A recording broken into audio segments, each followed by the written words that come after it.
বন্ধুরা, আমি নিয়ে চলে এসেছি একটা নতুন রেসিপি। নতুন নয়, তবু আমি করছি। হ্যাঁ, দেখো, চিংড়ি পকোড়া। তা তোমরা সকলেই জানো এই রেসিপিটা, তো তোমাদের প্রথম থেকে শেয়ার করতে পারিনি বন্ধু, তার জন্য সরি। তো দেখো, চিংড়িটাকে আমি হাফ পেস্ট করেছি, মিক্সিতে করে নিয়েছি। যেহেতু আমি সগড়ি করি না, মানে আঁশ করি না, তা আমার শরীরটা একটু খারাপ বন্ধুরা, জ্বর সর্দি হয়েছে, একটু প্লিজ ম্যানেজ করে নিও।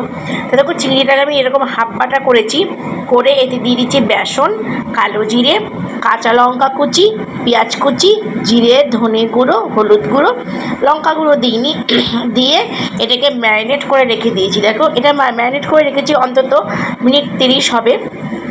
এবার এটাকে আমি ভাজবো। তো দেখো, চিংড়ি পকোড়া তোমাদের কার কার পছন্দ অবশ্যই কিন্তু আমাকে বলো। আমি দিয়ে দিয়েছি কড়াতে, আর কত সুন্দর লুকটা এসেছে দেখেছো? তোমাদেরকে আমি বেসনটা বলেছি, একটু কিছুটা বেসন দিয়ে দেবো বন্ধুরা, বেসনটা না দিলে ভালো হবে না, আটবে না। দেখো, ডেলিশিয়াস হয়েছে, লুকটা অসাধারণ। তো তোমাদের কার কার পছন্দ এই চিংড়ি পকোড়া অবশ্যই কিন্তু আমাকে বলবে। আমার ছেলে মেয়ে তো ভীষণই খেতে ভালোবাসে এই চিংড়ি পকোড়া।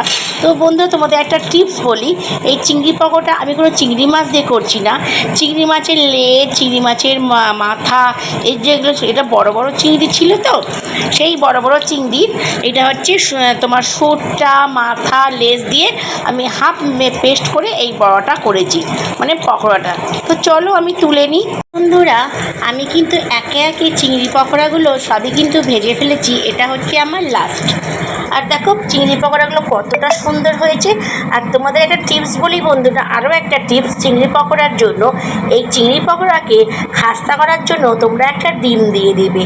তোমরা সকলেই জানো বন্ধুরা যে যে কোনো পকোড়া করতে গেলে, হ্যাঁ, যেহেতু ভেজ পকোড়া নয়, আর আমিষ পকোড়া করতে গেলে একটা কিন্তু ডিম দিলে কিন্তু টেস্টও হয়, আর কিন্তু বন্ধুরা খুব খাস্তাও হয়। তা তো দেখো, আমার পকোড়াগুলো ভীষণই টেস্টি হয়েছিল, কেন আমি খাওয়ার পরেই তোমাদেরকে ভিডিওটা দিয়েছি।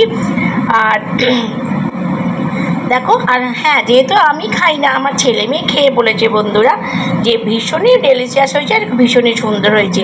তা তোমরা কিন্তু অবশ্যই একটা ডিম দিতে কিন্তু বন্ধুরা একদমই ভুলবে না।